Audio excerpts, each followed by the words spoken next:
প্রধানমন্ত্রী নরেন্দ্র মোদীর জনপ্রিয় রেডিও অনুষ্ঠান মন কি বাতের ১৩৩তম পর্বটি উদযাপন ঘিরে ত্রিপুরার বিভিন্ন প্রান্তে ব্যাপক উৎসাহ উদ্দীপনা লক্ষ্য করা গেছে। এরই অঙ্গ হিসেবে রবিবার রাজধানী আগরতলার বরজলা বিধানসভা কেন্দ্রের ১৯ নং বুথে এক বিশেষ অনুষ্ঠানের আয়োজন করা হয়।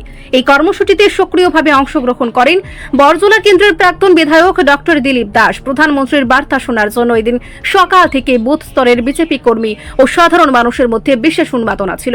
অনুষ্ঠানে প্রাক্তন বিধায়কের পাশাপাশি উপস্থিত ছিলেন বিজেপির রাজ্য সাধারণ সম্পাদক বিপিন দেববর্মা, ১৯ নং বুথের সভাপতি সোমা চক্রবর্তী সহ দলের অন্যান্য পদস্থ কার্যকর্তা ও সক্রিয় সদস্যরা। প্রধানমন্ত্রীর ১৩৩তম মন কি বাত অনুষ্ঠানের এই বিশেষ পর্বে দেশবাসীর উদ্দেশ্যে যে দিক নির্দেশনামূলক বক্তব্য রেখেছেন তা মনোযোগ সহকারে শুনেন উপস্থিত সকলে। প্রাক্তন বিধায়ক দিলীপ দাস সংবাদ মাধ্যমের মুখোমুখি হয়ে জানান, প্রধানমন্ত্রীর এই অনুষ্ঠানটি এখন কেবল একটি রেডিও বার্তা নয়, বরং এটি দেশ গঠনের জন্য অনুপ্রেরণার উৎস হয়ে দাঁড়িয়েছে। বিশেষ করে পরিবেশ রক্ষা, জল সংরক্ষণ এবং স্থানীয় সংস্কৃতিকে তুলে ধরার বিষয়ে মোদীজির আহ্বান তৃণমূল স্তরের কর্মীদের আরও উজ্জীবিত করবে বলে তিনি আশা প্রকাশ করেন। রাজ্য সাধারণ সম্পাদক বিপিন দেববর্মাও এই কর্মসূচির ভূয়সী প্রশংসা করেন। তিনি জানান, বুথ স্তরের সংগঠনের শক্তি বৃদ্ধিতে এ ধরনের গণসংযোগমূলক কর্মসূচি অত্যন্ত কার্যকর। বিজেপি নেতৃত্ব মনে করছে প্রধানমন্ত্রীর এই অরাজনৈতিক ও উন্নয়নমূলক বার্তা সাধারণ মানুষের কাছে পৌঁছে দেওয়ার মাধ্যমে আগামী দিনে দলের সাংগঠনিক ভিত্তি আরো মজবুত হবে।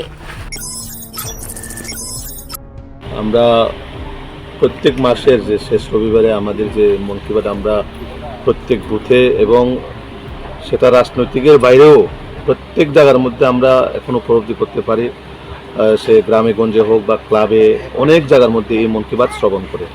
কারণ এই মন কি বাত শুধু শোনার জন্য নয়, অনেক কিছু শেখা, আর মানুষ এখান থেকে অনেক কিছু অভিজ্ঞতা নিয়ে নিজের ব্যক্তিগত সামাজিক জীবনেও এই মন কি বাতের মাধ্যমে অনেক কিছু করার এবং নিজের জীবনে কীভাবে পাথেয় করে চলা, সেই জিনিসগুলো আমরা আমাদের দেশের যশস্বী প্রধানমন্ত্রী নরেন্দ্র মোদীজির যে মার্গদর্শনে আমরা আমাদের আগামী দিনের যে চলার পদ্ধতি এবং স্বাভাবিক জীবনেও আমরা কিভাবে নিজের জীবনকে সুন্দরভাবে এবং সামাজিক স্তরকে কীভাবে আমরা সুন্দরভাবে এবং সামাজিক যে ব্যবস্থাপনা, সেটাও আমরা এখানে অনেক কিছু শিখতে পারি।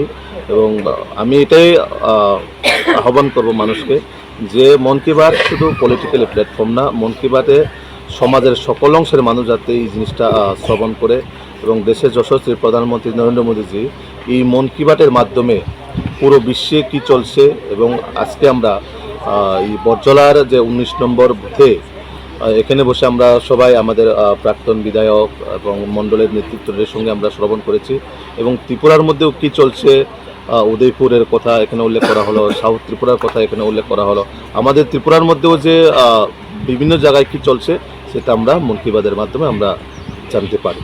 তো তার জন্য এই মন কি বাত শুধু শোনার জন্য নয়, এই মন কি বাত থেকে অনেক কিছু শেখা, যেটাকে নিজের স্বাভাবিক জীবনে কিভাবে আমরা সুন্দরভাবে আরও গুছিয়ে কাজ করা যায় বা তৈরি করা যায়, সেই জিনিসগুলো আমরা এখান থেকে শিখতে পারি। তো আমরা প্রধানমন্ত্রী নরেন্দ্র মোদীজিকে আমরা ধন্যবাদ জানাই।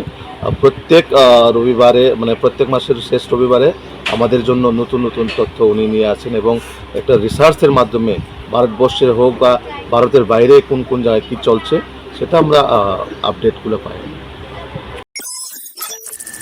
রিপোর্ট সংবাদ প্রতীক্ষা।